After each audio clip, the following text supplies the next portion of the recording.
Hello everybody and welcome back to M&J Games. I am Michael and today we are taking a step away from Planet Coaster for this video and we are looking at real life roller coasters. So I'm going to discuss with you my top 15 bucket list coasters.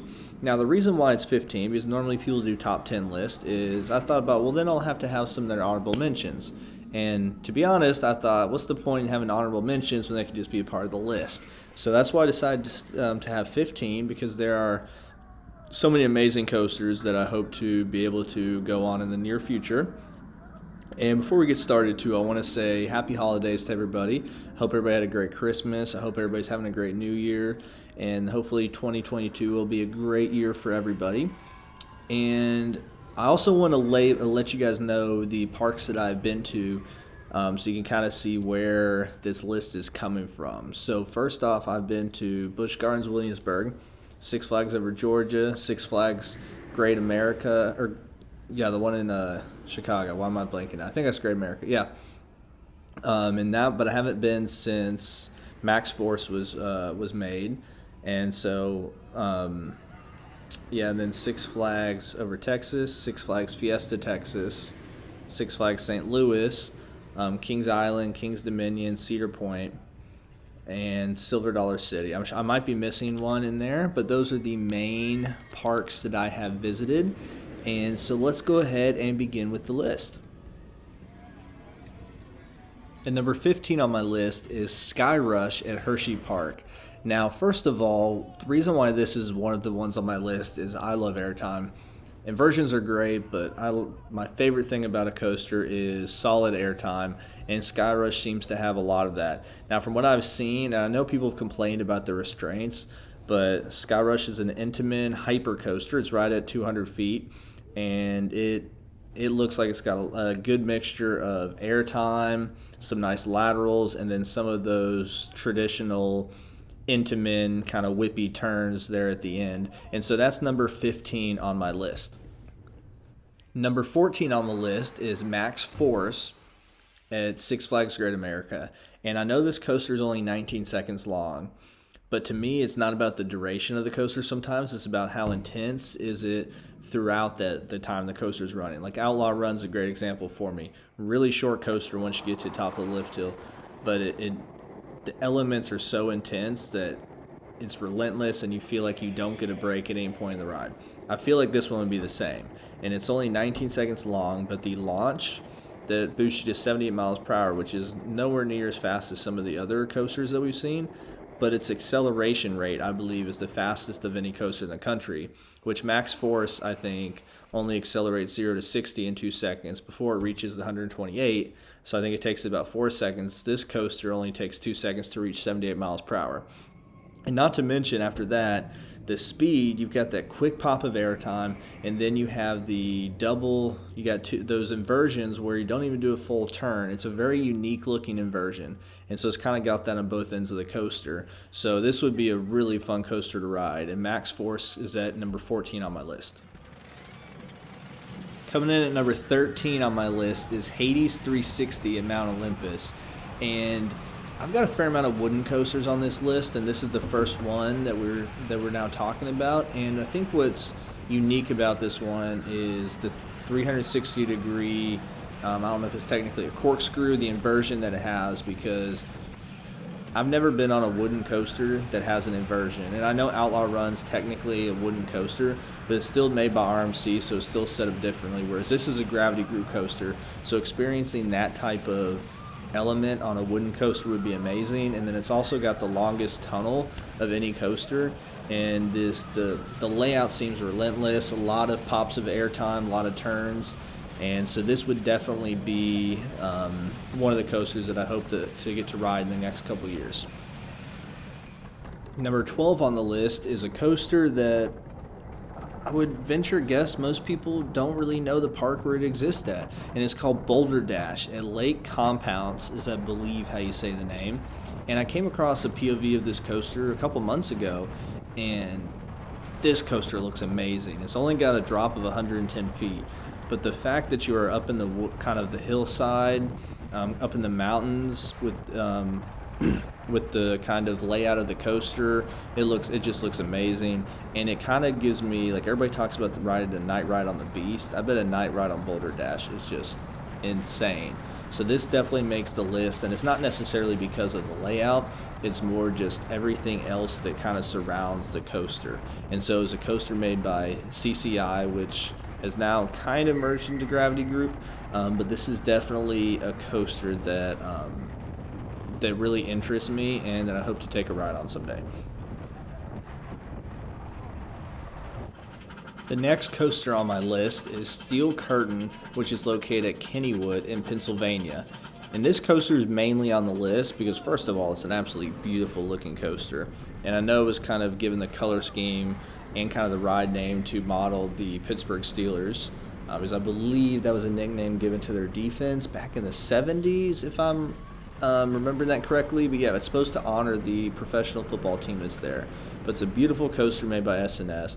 But it's got a height of 220 feet, and it's got the largest inversion in the world. So this is definitely one of those that it's like, if you got a bucket list coasters, you know, you want to ride the tallest coaster, you want to ride everything, we got to make sure and ride the coaster with the largest inversion. And it looks super smooth, looks exciting, and so Steel Curtain is number 11 on my list.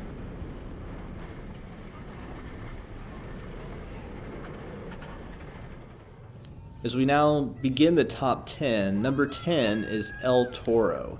And this is definitely one of the most intense wooden coasters that I've seen, and it looks really exciting. And it's a prefabricated coaster made by Intamin. It's located at Six Flags Great Adventure. And I think it's the layout, it's the height, it's the fact that it looks to be pretty compact in terms of it doesn't necessarily have a big out and back. It's kind of just a lot of really kind of an entangled track, if that makes sense. And so it's definitely on my list, and it cracks the top 10, and hopefully it's open for next season. And as I said, it's about 181 feet, goes 70 miles per hour, so those are really high numbers for a wooden coaster that's not an RMC. And so El Toro is the number 10 coaster on my list. Number 9 on my list is Storm Chaser, which is at Kentucky Kingdom. And this is a coaster that got the RMC treatment a few years back, and my goodness, does this look like it is packed with airtime. And I love RMC coasters. As I said before, I love airtime, which means I'm going to love RMCs and I'm going to love hyper coasters especially. But just the amount of airtime that's on this coaster looks insane. It's only got a couple inversions, but as RMC has kind of continued the growth of their brand, they seem to add more inversions on their coaster. But what all their coasters seem to have, no matter if it's Steel Vengeance or if it's Texas Giant, is a lot of airtime, and this coaster definitely has it. But to me, the most unique element seems to be that, I don't know the technical term that'd be used, but it's kind of that barrel, that roll into the first hill, and so that looks really like an exciting element. And Storm Chaser comes in at number 9 on the list. Coming up next on my list is Nitro, which is located at Six Flags Great Adventure, and it's got a height of 230 feet, max speed of 80 miles per hour, just packed with airtime. It's also got a couple of helixes in it that look really intense and incredible. And as I said before, airtime is my go-to of the element that I want to experience on a roller coaster. And this looks to have a lot of it, and a lot of people rate this as one of their favorite hyper coasters. And so this is definitely one that I hope to be able to experience within the next couple of years. So Nitro falls at number 8 on my list.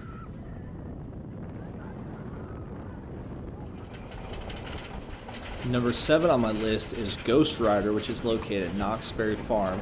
And this was originally made by CCI, and it was recently retracked by GCI, I believe. And boy, does it look like it runs smooth, as it looks like an intense layout.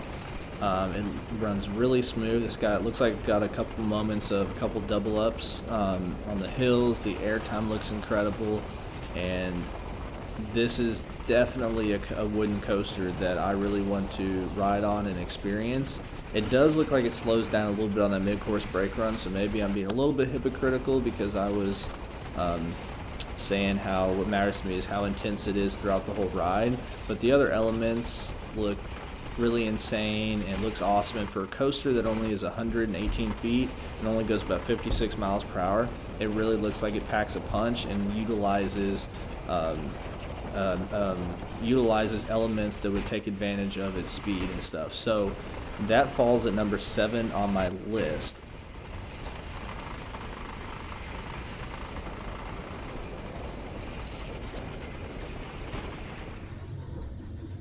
The next coaster on my list, before we look at the top 5, is a coaster that's about 4 to 5 hours for me, so I hope I'm able to make it there next year. But it's Lightning Rod at Dollywood.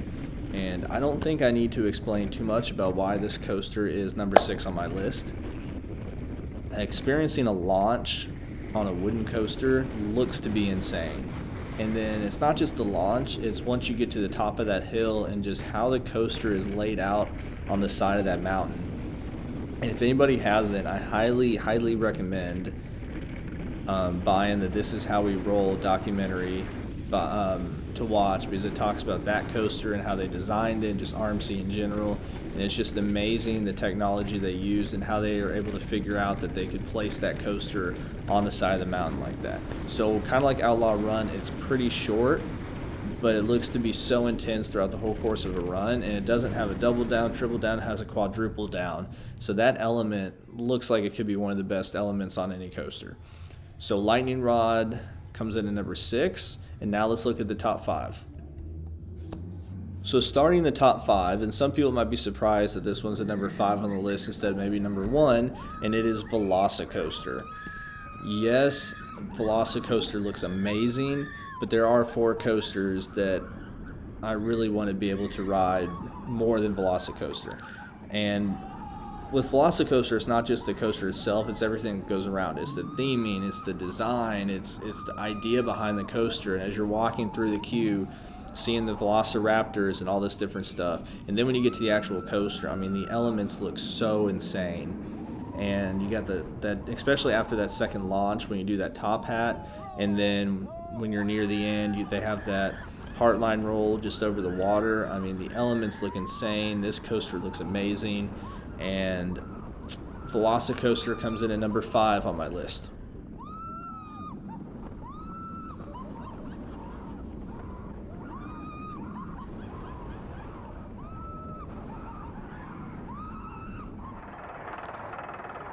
So the coaster that takes the number 4 spot is Steel Vengeance. And let me refresh myself, because earlier I said I've been to Cedar Point. I have not been to Cedar Point since 2014. So it was like the first year the Gatekeeper opened. So I haven't ridden Steel Vengeance, and I haven't ridden Ragaroo since it was changed to floorless. And then the dive coaster, which I'm forgetting the name of right now. But I haven't ridden those 3 coasters. So I hope I need to go back to Cedar Point to ride those. But Steel Vengeance is been given the name the airtime machine in the world. This has got the most airtime. I mean, 200 foot for a wooden coaster, even though it's hybrid, like 200 feet, this looks insane. And the elements, the 0G stall that it has, that airtime, that pop of airtime hill right after the first main drop, everything on this coaster looks amazing. And I'm sure Iron Gwazi, when it comes out, will be even more amazing. Or when it opens, will be even more amazing than Steel Vengeance. But for right now, Steel Vengeance is RMC's best coaster, and the one that I am most looking forward to by RMC.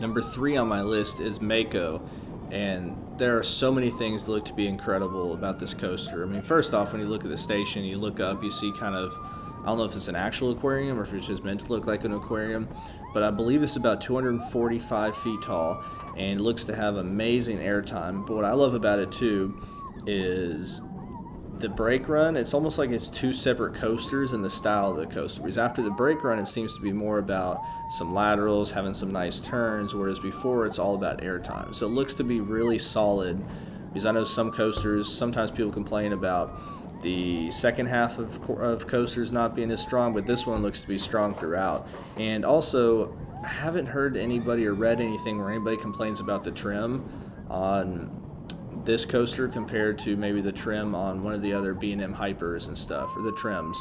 So once again, this airtime, I'm in airtime, like that's my favorite thing. So any coaster's got a lot of airtime, definitely want to make sure that I ride that coaster. So Mako makes number 3 on my list. And number 2 on my list, this might be another one that people are surprised that it's not number 1, but Fury 325. And the fact that, first of all, it's 300 feet. And I don't believe most, because I know they're kind of designed differently, most Giga coasters I don't really prefer over hyper coasters. So I feel like they don't have as great of airtime moments. And you might disagree with me on that, because remember, this is all my personal opinion. But Fury just looks to be outstanding. It looks to have amazing airtime, great speed, and just the beauty of the coaster. The color scheme is great, but the fact that it goes over and under the entrance to the park is just, to me, is just such an excitement as you get to the park. And I can just imagine pulling up in the parking lot, walking in, and you're seeing that coaster go by, just kind of getting you ready for a day at the park at Carrowinds. And so that is definitely a coaster that I'm going to try to get to next year.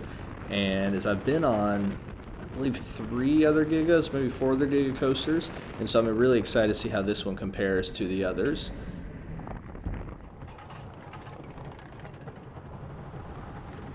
And now, the number 1 coaster on my bucket list is the Voyage at Holiday World. This looks to be an absolutely insane, relentless, long wooden coaster. And I only live about 4 hours from Holiday World, so I'm hoping to be able to get there early next year.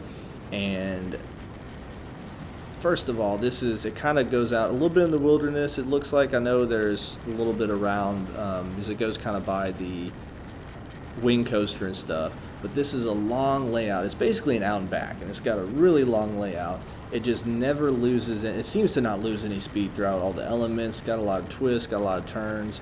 And then at the end, it's got some kind of overbank turns. But this looks to be an insane ride. And just kind of like people talk about the Beast, I bet this is another one that is really, really insane at nighttime.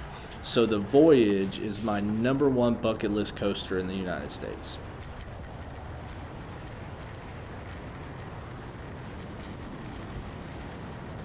So that is my list for my top 15 bucket list coasters. And just to refresh, we got Skyrush, Maxx Force, Hades 360, Boulder Dash, Steel Curtain, El Toro, Storm Chaser, Nitro, Ghost Rider, Lightning Rod, VelociCoaster, Steel Vengeance, Mako, Fury 325, and the Voyage. I'd love to know y'all's thoughts and opinions. What would your bucket list be? Would you have some of these same coasters? What's your number 1 bucket list coaster? Do you agree? Do you disagree? If you disagree with me, why do you disagree with me? Are there any coasters that I don't have on this list? And as always, like I said, I'd love to hear your thoughts. If you enjoyed this video, please make sure to hit that like button and hit that subscribe button. And I thank you guys so much for just the constant support that you guys are showing Jasmine and I with this channel as we continue to grow. And once again, hope everybody has a great New Year's, and let's hope for a wonderful 2022. Thank you guys so much.